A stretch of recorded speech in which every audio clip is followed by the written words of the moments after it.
Hi, I'm back with another video that was made purely because either YouTube's moderation had a problem with the comment I made, or because somebody blocked me. Now I just want to state this. I don't give a shit if Mike blocked me for something I said on the Cinemassacre Truth subreddit. It was probably his overly strict comment moderation, but who cares about the reason why my comment didn't make it. I'll just show you the comment I made. No sound effects. Yeah, I know why. That's because you need an extra sound channel that only the Famicom Disk System has. You should have played it on the actual thing. Also, Doki Doki is a Japanese onomatopoeia about a heart pounding. Now, I would like to explain in depth what I'm talking about, but first I would like to explain how the Famicom or NES console produces sound. The Famicom and NES console have 5 sound channels.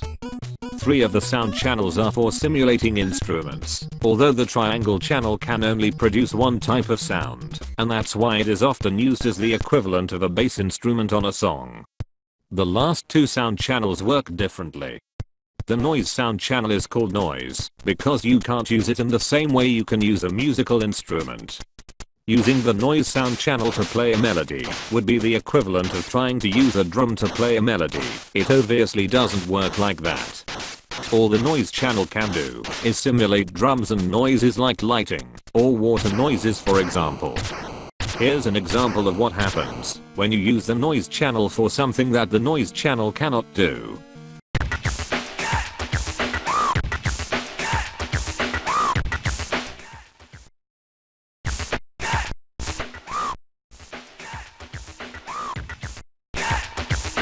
Make your selection now.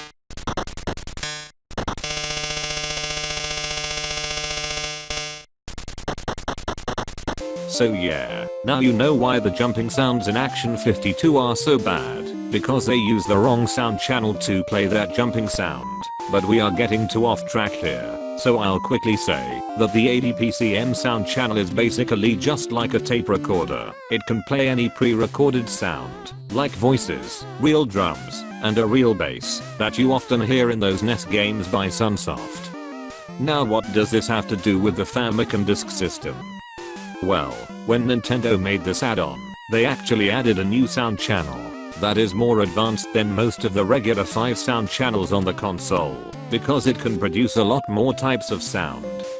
And actually, this sound channel was also used by Konami in their SCC sound chip for their MSX games. It was also used as the main source of sound for the PC Engine or TurboGrafx 16 console, but the difference is that the sound chips on those pieces of tech contain 5 or 6 times the same PSG sound channel, but the disk system only has one of this more advanced PSG sound channel. Anyways, this sound channel is just like the extra sound channels you find on the Japanese versions of Konami games or Namco games. And what all of these extra sound channels have in common is that none of them can be heard on a regular US or European NES console. You have to either mod your NES console in order to hear the extra sound on these games, or use an actual Famicom to play the games with the extra sound.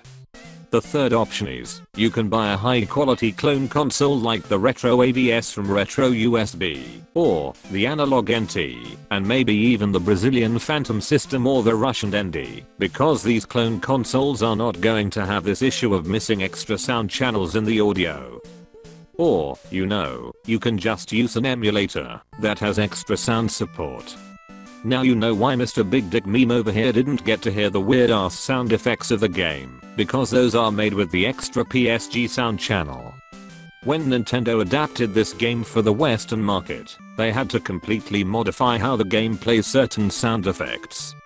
One way on how they got around the extra sound channel problem was by using the ADPCM sound channel to play pre-recorded lower quality versions of the PSG sound effects, or by using the stock sound channels on the console. Somehow I knew that this was going to happen. I somehow knew that Mike was going to encounter this problem of the missing extra sound.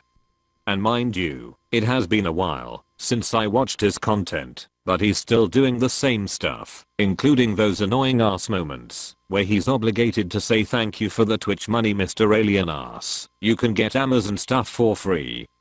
That's part of the reason I stopped watching him. I hate how he has to do that constantly, but I digress. What I'm going to say can be pretty assholish, but how is it that none of the people who watches this guy didn't know about what I just explained in detail on this video? I would have warned him about this issue if I was there, but even if I did, these YouTubers and Twitch streamers always have too many people telling them stuff, so chances are that he would not see my message about this anyway. I hate to say it, but most of Mike's audience is too stupid for their own good. And look Mike, you can joke about it all you want, but that doesn't mean you can overstay your welcome with that. But to be fair, I guess he was too busy helping James. Despite what he said about leaving Cinemassacre, that is technically not true if you are still helping out on the making of AVGN and how you advertise Cinemassacre stuff to your audience. And look, I totally get it, you are just helping out your friend. However, I'm obviously not forced to care about that stuff. Yeah, that is some rambling I added to pad the video out. Ha ha ha ha ha ha ha and more ha ha ha. No, I just felt like adding that to the video